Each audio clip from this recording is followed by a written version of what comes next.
Today is a Thursday and I'm at the palace doing my garden volunteering, and I wasn't planning on doing any vlogging today at all, but this is just too beautiful not to share. It's lunchtime. I've brought myself up to the back of the orchard, just leaning against a tiny little wall, and it is just bliss, absolute bliss. I'm going to turn the camera around in a minute and show you where I am exactly, but I've just had my pat lunch. I've came prepared, I've brought some knitting, so I'm going to sit and do that in a minute, which is going to be lovely. It's just so warm today. It's middle of September and we're having a kind of freakishly warm day. It's nowhere near as warm as I believe it has been in England. I think they've had really crazy temperatures, but this is just beautiful. It's almost going to be too hot to work this afternoon, but I think I am collecting apples this afternoon in the orchard, so that's just going to be lovely, and I'll get to take some apples home as well, so I can't wait to use those. It's just so peaceful. There are visitors here in the garden today, but I haven't seen anyone since I've been sat here for my lunch, so it's just amazing. Just sitting here watching birds and butterflies. Oh, it's just magical. I'm going to turn the camera around now and show you where I am.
So I've just printed off some more photos to add to my journal. I can't actually video the process of the photos printing out because they print from my phone, so I have to link up to the Wi-Fi on the printer. It is such a good printer. I really recommend this one. I've linked to it, or I will link to it underneath my video. It's a Canon Selfie. It's really good. It is quite expensive, but this is my hobby and I wanted to have photos. I did try using some of the free apps, the free photo apps, but they don't work out free because you've got to pay for postage and you always end up spending an awful lot of money. So these are still a pretty good size actually. I tried 4 to a page and they are still great sizes. So they all look a bit jumbled up at the moment, but obviously they'll go into their layouts. Look at all those blue skies, love that. So you'll have seen a few of these pictures already on Instagram because that's where my best photos usually end up. This was some porridge I had for lunch one day, but I put stewed apples in it, cinnamon, cooked it up for a really long time, and I finished it off with a bit of evaporated milk and it was just amazing. The evaporated milk really took it to a new level. A bit of an indulgent treat, but it's not that bad. It's not as bad as using cream. And I was getting the sitting room all nice and cosy. You will have seen that in the last vlog. So I cannot wait to start journaling some autumn pictures.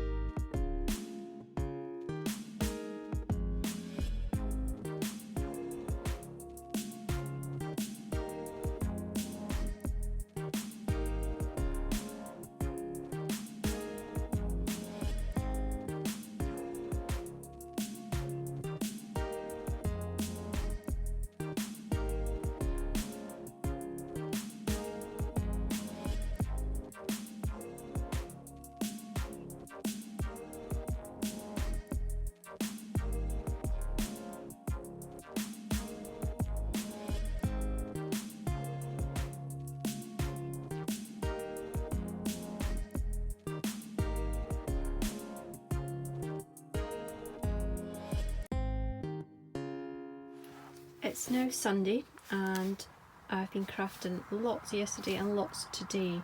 Look how thick my book has gotten. So thick. So I have caught up a good bit today and yesterday. So I will give you a bit of a flick through of what I've done. So I think that's where I started yesterday. And then I did a nice big garden page, double page there. And then I did my August page. Thought I'd better get some ice cream in there somewhere. I managed to document a lovely new mug that I got. Ice cream themed, of course. This was a gift, the mug, so it's quite special. And then I'm really happy with this page of my seascape socks, which are now finished. I think I've probably showed you them on here. I love that page. And then a page here where Joshua and I went out to Falkland for the day. It was really lovely. I have cut up one of the books that I got for crafting. It's The Country Diary of an Edwardian Lady. So I cut up an August page, which I really like actually. I've just used it as the background page. Really pleased with that. And then we've got Back to School P7. That's primary 7, so it's the last year of primary school here in Scotland. Pleased with that page as well. And then a birthday page for Joshua's birthday, which was the end of August. And look, I've got one more page left in this book. So I think I will have to take the book out when I start the new one, because it was getting really difficult to work on the last few pages because it won't stay flat, and plus because there's so many embellishments in there, it won't open properly. So I will do the last page and then I'll move on to another book here which has got squared paper, which I don't mind. That came with the Traveller's Notebook as well. I will put a link to this down below. So it came with the cover, the leather cover, a few inserts which I thought would be really handy but I never actually use, which is interesting I guess. I think because I don't go out and about to do any journaling, maybe if I was using it when I was travelling and stuff, they would be really handy, but I don't go anywhere, lockdown or not lockdown, coronavirus or no coronavirus. I don't tend to go out and about crafting. Plus I've got so much crafting stuff, I don't know how on earth I'd pack it into a small bag to take out with me. I would always end up with something that I wanted that was at home. So yeah, it came with these inserts and a blank book and the square book, and I think a lined book as well, which I'm not sure if I'll use the lined one. I might, I'm not sure. So that is basically, when did I start? I think I started January? Oh, I started in February, so yeah, that's from February till now really, which I'm really pleased with, and I cannot wait to get started on September pages and use all my cute little toadstool stamps and things. The stamps that I want to use are the ones that I've used in my autumnal journaling packs, and there are still some of those in my shop, so check those out if you want to do some crafting of your own. I think I'm going to have a break now because I've been doing this a lot today, so I might go and get a coffee and maybe move on to some knitting.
I've been reading this book lately. I am a good way through it. I'm really enjoying it. If you followed my vlogs last year in June, I think it was, I read the first book, which was just called The Little Coffee Shop of Kabul, and I saw this one in a charity shop and snapped it up. I loved the first book so much and I am really enjoying this one as well. It's just a little bit different to what I normally read. It's really interesting being set in Kabul. You learn a lot about the ways of life there. Obviously some of them are not so nice. It doesn't get really like graphic or anything, but there are sort of dark parts to the stories, but it's really good, and yeah, I would certainly recommend these books by Deborah Rodriguez. I have another one on my bookshelf by her. I can't remember which one it is. It might be that one. I can't remember. I haven't read it yet, but yeah, that's the first one. Really, really enjoyable though. I have been so lucky to have received these yarns from my friend Cherie, who is Ollie and Bella, and this means that I can begin to make some wondrous dishcloths. I'd really like to make something a bit more eco-friendly for using around the house, and I have a couple of cotton cloths already, and they are really good for things like cleaning windows and tables and things. I wouldn't use them for washing dishes because I prefer to use a brush, but in terms of for cleaning I think they're really good. They don't have so much fluff on them as some other cloths that I have, like shop bought cloths, so I'm going to have a lovely little pile hopefully of beautiful cloths.